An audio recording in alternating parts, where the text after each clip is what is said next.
I found it on a Thursday morning in March of 2003, just after the ground had started to thaw enough to work a spade into it.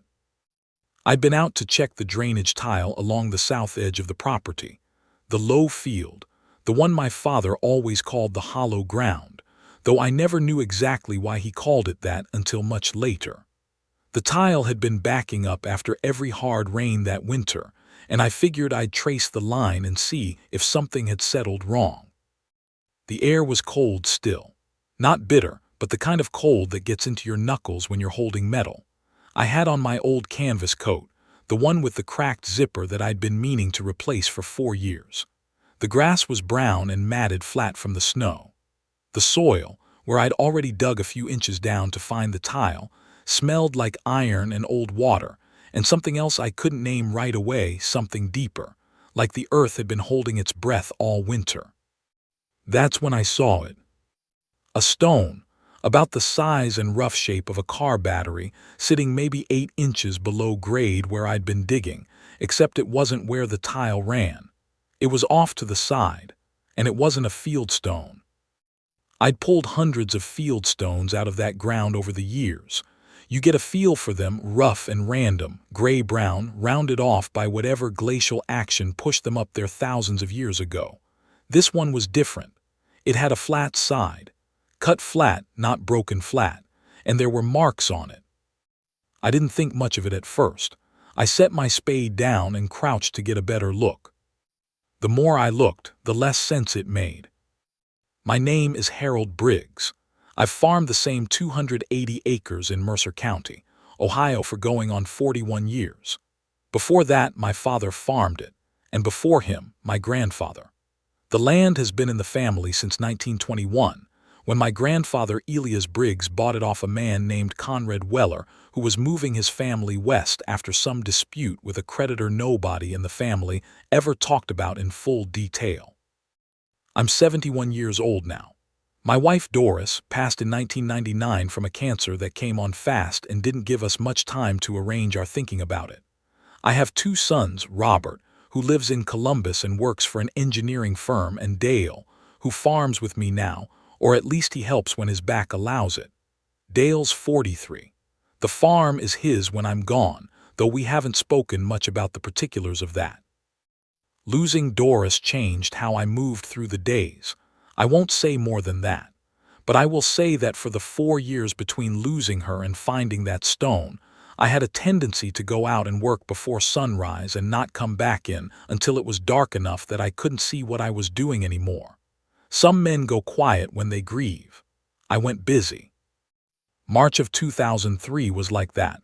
Work was the shape of my days.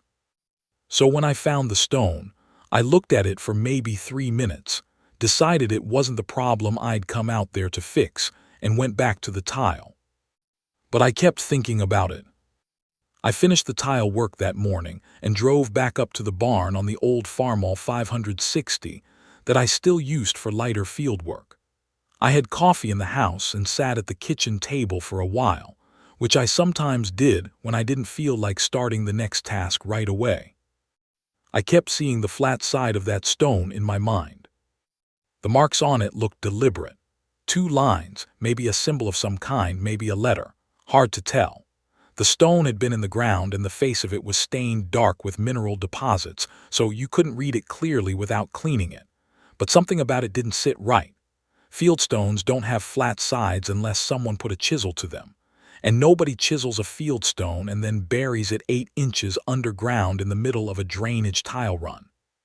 So after coffee, I went back out. I brought a stiff brush from the barn and a jug of water, and I spent about 20 minutes working the face of that stone clean. The soil around it was tight, old compressed soil, not recently disturbed. Whatever was down there had been down there a long time. When I got the face clean enough to read, I sat back on my heels and looked at what I had. There were 2 letters cut into the stone, capital letters, deep cut, careful work. A.W. I stared at those 2 letters for a long time. A.W. I knew those initials. My grandfather had bought this land from a man named Conrad Weller.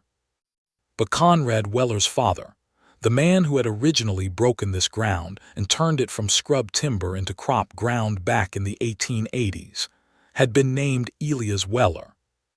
E.W. I stood up slowly, my knees complaining the way they do, and looked around at the field. Flat ground, mostly. A line of old Osage orange trees along the west fence that had been there as long as anyone could remember. The drainage tile running south toward the creek. And here, in the low part of the field, a stone the size of a car battery buried 8 inches down with a dead man's initials cut into the face of it. Now I had a question I didn't have an answer to. What was a grave marker doing in the middle of a crop field? Because that's what it was. Once I'd cleaned it and read those initials and thought about it for more than a minute, I was fairly sure that's what I was looking at. It wasn't fancy, no date, no cross, no full name. But that flat-cut face and those deliberate letters said this stone had been placed here on purpose by someone who knew what it was marking. I drove back up to the barn, and I called my son Robert in Columbus. He told me it was probably just a property corner marker. I didn't argue with him, but it wasn't a property corner marker.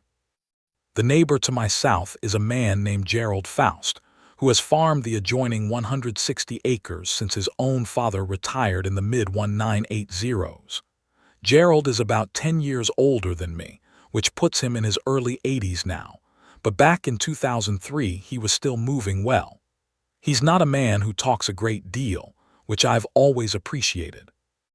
I walked the fence line down to his place that afternoon and found him in his equipment shed working on a corn planter bearing. I told him what I'd found. He wiped his hands on a rag and thought about it for a moment. Then he said, "Could just be an old field stone someone marked up." I said I didn't think so. He looked at me the way people look at you when they think you've got too much time and too little sense. "Harold," he said, "you got spring field work to get to." He wasn't wrong about the field work. I went home and didn't say anything more about it for a few days. But I kept thinking about it. There was a conversation I remembered, and this is where my mind went the second or third time I sat with my coffee and thought about that stone. When I was maybe 12 or 13 years old, so sometime around 1965 or 1966, my father and I had driven into town to pick up a part for the combine.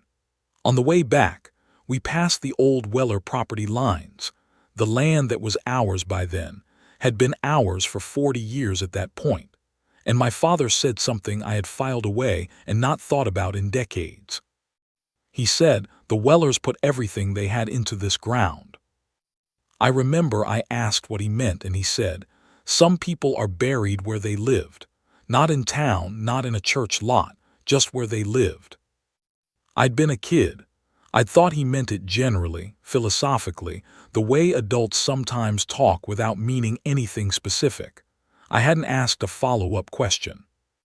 Now, in March of 2003, standing in the kitchen with cold coffee, that sentence came back to me with a different weight. Some people are buried where they lived.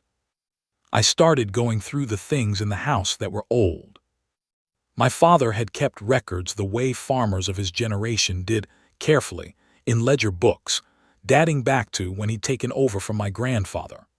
I had 3 of those ledgers in the house, stored in a box in the back bedroom closet that I hadn't opened since Doris and I had sorted through things when we redid the room sometime in the early 90s. I got the box down and went through it. Most of what was in there was what you'd expect: yield records, equipment notes, seed costs, fuel prices. My father's handwriting was small and neat and very regular, the kind of handwriting you don't see much anymore. He'd recorded everything in pencil, columns of numbers going back to 1946 when he took over management of the farm. But there was also, tucked between the second and third ledger books, a folded piece of paper that I didn't recognize. It wasn't my father's handwriting. It was older, faded brown ink, the kind of ink that was common in the early part of the last century. The paper was dry and brittle at the folds. I opened it carefully. It was a hand-drawn map. Not an official plat map, nothing like what you'd get from the county. Just a drawing done from memory, it looked like, with field borders sketched in rough rectangles and compass directions marked in the corners. The creek was drawn along the bottom.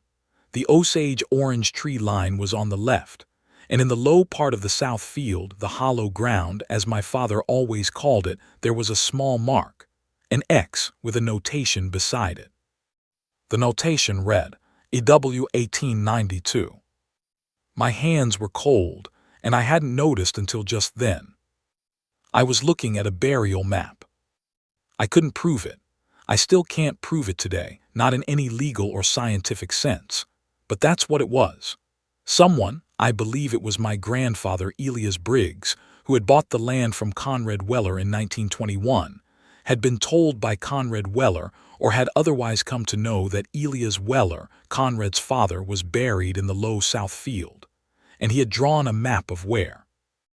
Why he'd kept it, I don't know. My grandfather was a practical man by all accounts, and I think he kept it for the same reason you'd keep any fact about land you owned, because it was relevant, and because not knowing it could cause you a problem someday. Why he never told my father the details, or if he did, why my father never told me except in that one vague roadside comment when I was 12 years old, I can't say for certain. I set the map down on the kitchen table and sat with it for a while.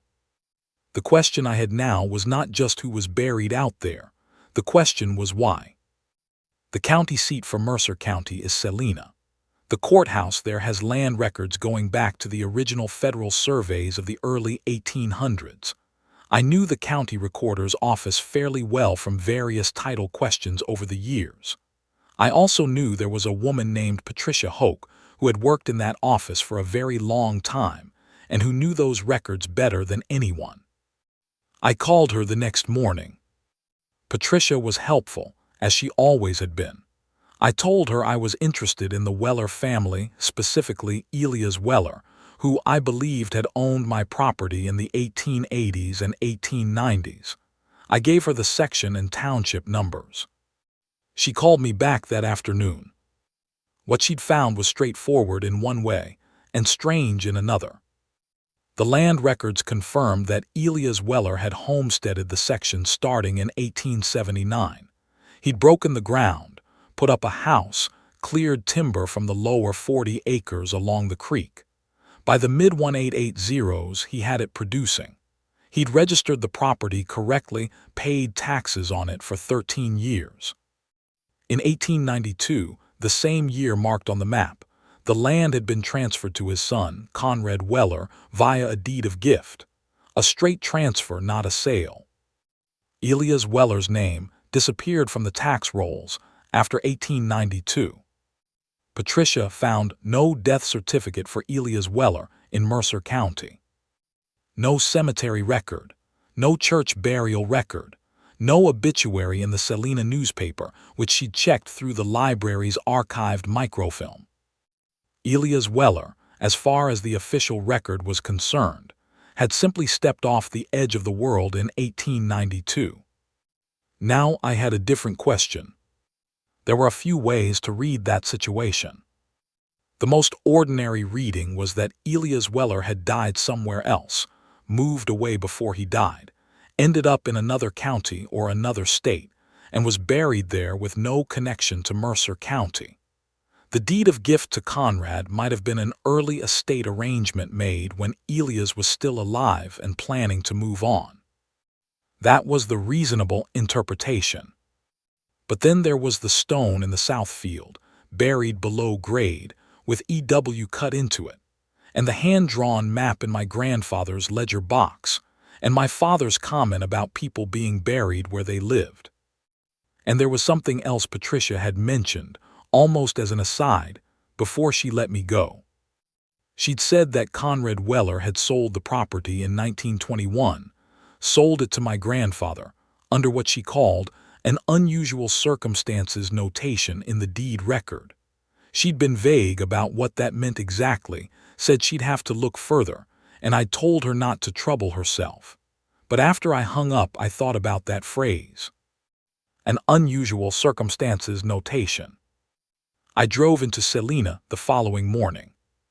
Patricia Hoke was a small woman in her 60s with reading glasses on a chain and a manner that was businesslike without being unfriendly. She had the deed pulled when I arrived. The unusual circumstances notation, she explained, was a standard language used at the time when there was some question about the completeness of a title chain. In plain terms, when a deed was transferred and there was some unresolved legal question about who the rightful owner was, or whether all encumbrances on the property had been properly addressed, the recorder of the time would note it. In this case, the notation referenced a disputed claim. Someone at the time of the 1921 sale had filed a competing claim on a portion of the property. Specifically on, Patricia checked her notes, the southerly 40 acres, including the bottomland parcel known locally as the hollow ground. The competing claimant was listed as a woman named Ruth Mader, née Weller. I asked Patricia if Ruth Mader had been related to Conrad Weller. She looked at the record and said she couldn't say from what she had in front of her. I drove home, and I went through the ledger box again more carefully. There was one more piece of paper in that box I hadn't examined closely enough the first time through. It was a letter written on thin paper in the same faded brown ink as the map, but in a different hand, less careful, more hurried.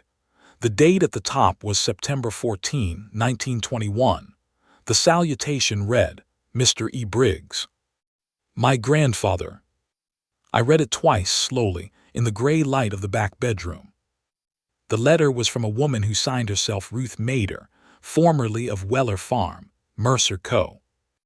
She wrote that she was writing to inform my grandfather, who had recently completed the purchase of the land from her brother Conrad, of certain facts she believed he had a right to know as the new owner. She wrote that her father, Elias Weller, had died in the autumn of 1892. He had not died in a hospital or under a doctor's care. He had died at home, in the house on the property, a house that no longer existed by 1921, had been torn down sometime in the early 1900s. He had died, Ruth wrote, of what she called a bad winter, meaning, as best I could read between the lines, some combination of illness and the kind of hardship that could take a man in that era if the season was hard enough and he was already worn down. Her brother Conrad, who was 14 years older than Ruth and had run the farm alongside their father since he was a young man, had buried Elias in the south field rather than take him to town. Ruth wrote that Conrad had told her their father had asked to be buried on his land, that he had not wanted to be carried off it, even after death. Conrad had marked the grave with a stone he'd cut himself. He had not registered the death with the county. Whether that was because he didn't know he was supposed to or because he didn't want the attention, Ruth didn't say. She only said she knew the grave was there, and she believed the new owner should know it too. She wrote that she had tried, when Conrad sold the land, to stop the sale, or at least to ensure that the grave would be respected. That was the competing claim Patricia had found in the deed records. Ruth had wanted the grave protected before the land changed hands. She didn't know, she wrote, whether her brother had ever told my grandfather about the grave directly. She was writing to make certain that someone knew. At the bottom of the letter, in a different color ink, slightly less faded, written at a different time, my grandfather had added 3 words in his own small, careful hand. Stone is there. He'd confirmed it.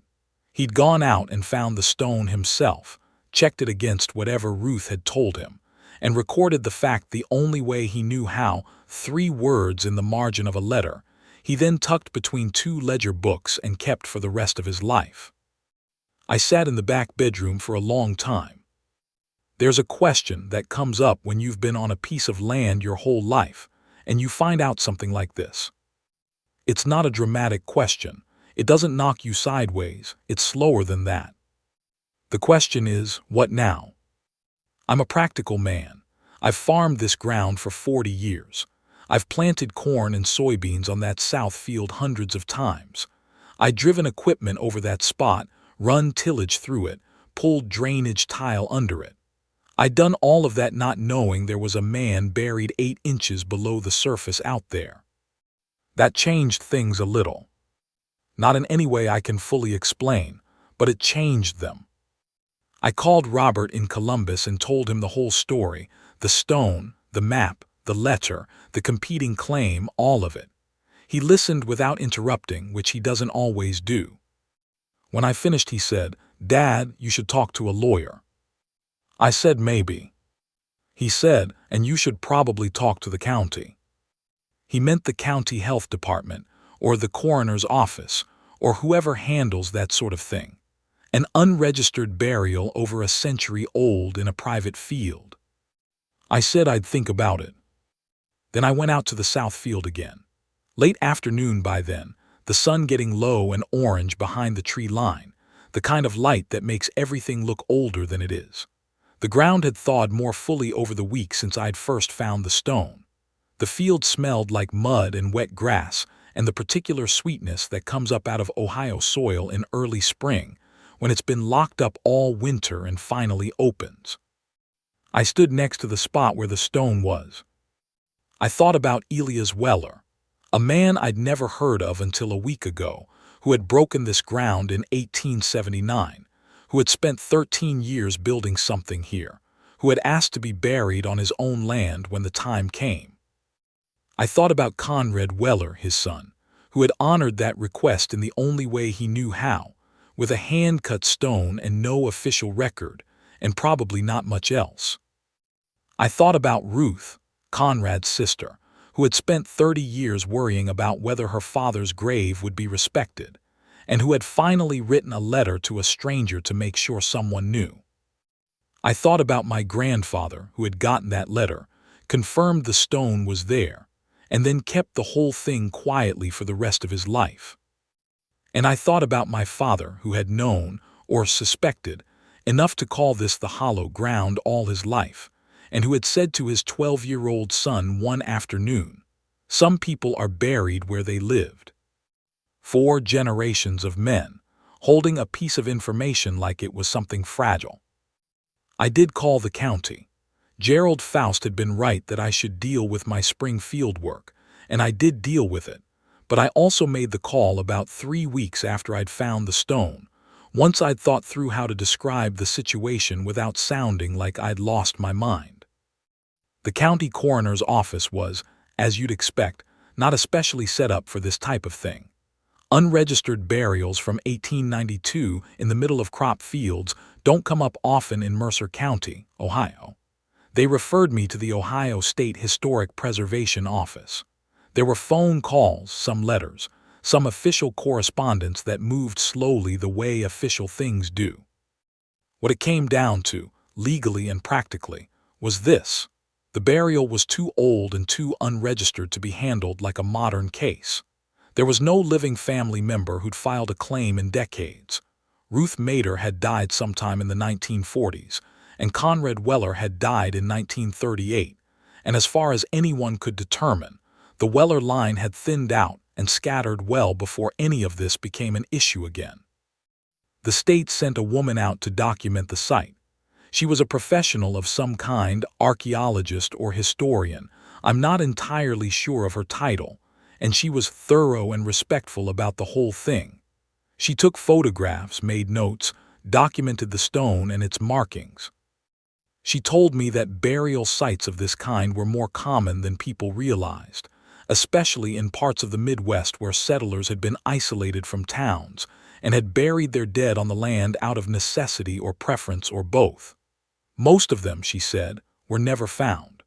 They just got farmed over, generation after generation, the knowledge dying with the people who had it. I asked her what would happen now. She said it was my land and my decision within certain parameters.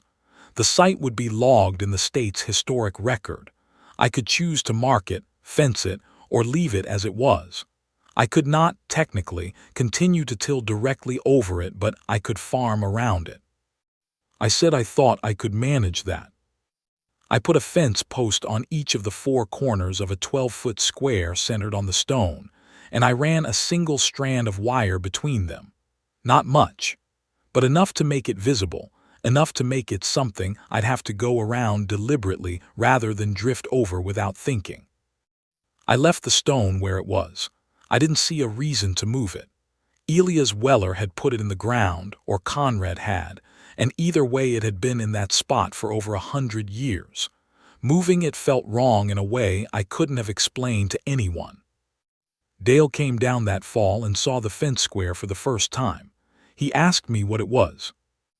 I told him the whole story while we walked the south field checking the tile, same as I'd been doing that March morning when I found the thing in the first place.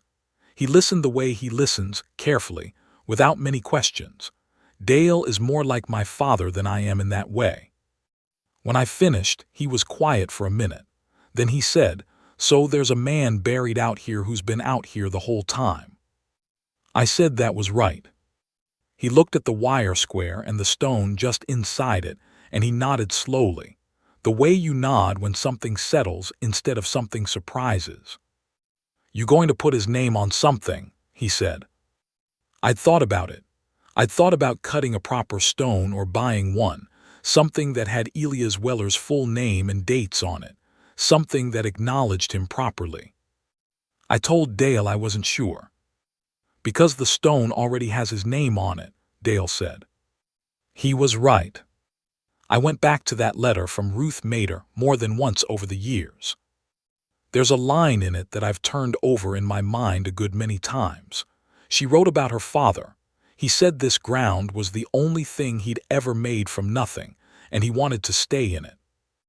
I understand that. I won't pretend I understand it perfectly, because every man's attachment to his land is his own, and I can't read Elias Weller's mind across 120 years. But I understand it well enough to know it isn't strange. I've put 41 years into this ground. My father put 30 years in before me, and his father put 20 before that. The ground changes you and you change it, and after enough time that exchange becomes something you can't fully separate yourself from, even if you tried. Elias Weller had 13 years. He came to this county when it was still mostly raw timber and broke ground with horses and hand tools, and whatever he could manage. And by the time he died, he had 280 acres of cropland that hadn't been cropland before he made it so. He asked to stay in it. I think about that. The state historian who came out to document the site sent me a copy of her report when it was finalized. She had done some additional research into the Weller family, more than I'd managed on my own, and she included some of her notes. Elias Weller had been born in 1841 in Pennsylvania, the son of a German immigrant family named Weller, who had anglicized their original name from Whirler sometime around their arrival in the 1820s. He'd served in the Union Army during the Civil War. She found his service record, and had come out of it physically intact, but with no family property to return to. His own father had lost the Pennsylvania farm during the war years. So Elias Weller had come west, as men did in those years, looking for ground he could claim as his own. He'd homesteaded in Mercer County in 1879 at the age of 38. He died in 1892 at 51. 13 years, that's what he had on this land. She noted in her report that he had come from a family that had already lost one farm, and that the pattern of asking to be buried on his own ground, refusing to be separated from it even in death, was consistent with what she called the land attachment patterns of first-generation homesteaders who had experienced prior dispossession. That's the scholarly way of saying it. My way of saying it is, he was afraid of losing it again, even after he was gone. Robert came down from Columbus the following summer with his wife and their 2 children. We ate supper and walked the farm afterward, the way I always try to do with whoever's visiting, because I think a farm is something you understand better by walking it than by talking about it. We went through the south field. I showed him the wire square and the stone. He stood and looked at it for a while. His kids, they were 10 and 13 then, were curious about it in the way kids are curious about things that seem to have a story attached to them. His daughter asked me how old the man was when he died. I said 51. She thought about that, then she said that's not very old. I said no, it wasn't. She asked if he had been sick. I said probably. That winters were hard in those days and people didn't have what we have now, and sometimes a man got worn down and couldn't come back from it. She looked at the stone for another moment and then said, "Is he still in there?" I said yes. She said, "And nobody knew for all that time." I said a few people knew, they just kept it quiet. She seemed to think that was strange. Not wrong exactly, just strange. She said, "Why didn't they tell anyone?" I thought about that for a moment. It's a fair question from a 13-year-old. I think, I said, they figured the people who needed to know did know, and everyone else it wasn't really their business. She looked at me like she wasn't sure if that was wisdom or just stubbornness. Might be both, I'd grant that. I've not done anything more to the site than the wire square and the posts. I farm around it. Dale farms around it. It's a 12-foot gap in the south field tile run that we work around the same as you'd work around a wet spot or a rock outcropping or any other fixed feature of the ground. Some features of the ground you put there yourself. Some were there before you. This one was there before my grandfather, before my father, before me. It'll be there after Dale, and after whoever comes after Dale, assuming anyone does. I had the state historian's report bound and put it in the ledger box with my grandfather's ledgers and Ruth Mader's letter and the hand-drawn map. If Dale ever goes looking through things, he'll find it. If his children ever go looking, they'll find it. That's how information moves across time in a farming family. You keep the physical record, and you trust that whoever comes next will have the sense to pay attention to it. My grandfather kept a letter and a hand-drawn map. I kept a bound report and a wire square in a field. Same idea. There's one more thing I want to say about this, and then I'll leave it alone. The night I found Ruth Mader's letter, March 2003, cold still, the furnace running in the house, I sat at the kitchen table for a long time after I'd read it. Doris had been gone 4 years by then. The house was quiet in the way a house gets quiet when the person who used to fill the quiet with small sounds is no longer there.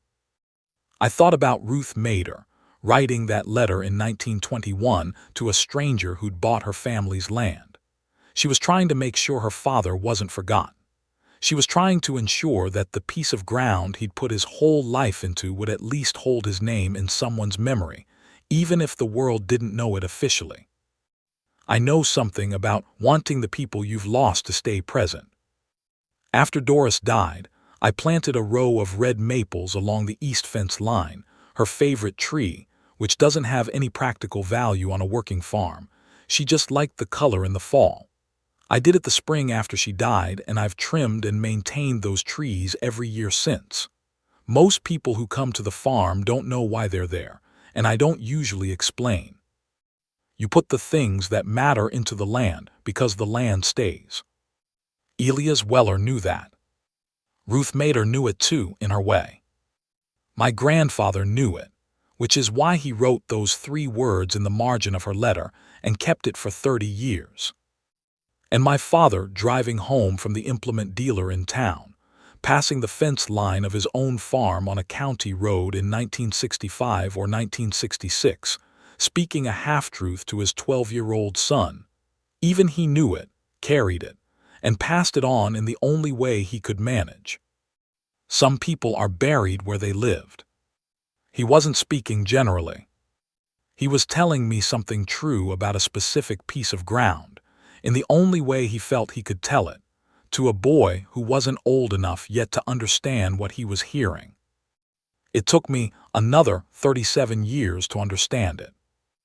I'm out in that south field a few times each season, checking tile, monitoring drainage, walking the corn rows at knee height to see how things are coming in. I pass the wire square and the stone inside it.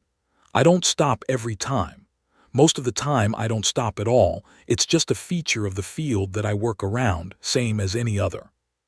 But sometimes, when the light is right and the air smells like turned ground and the Osage orange trees are casting long shadows across the low end of the field, I do stop. I stand there for a minute.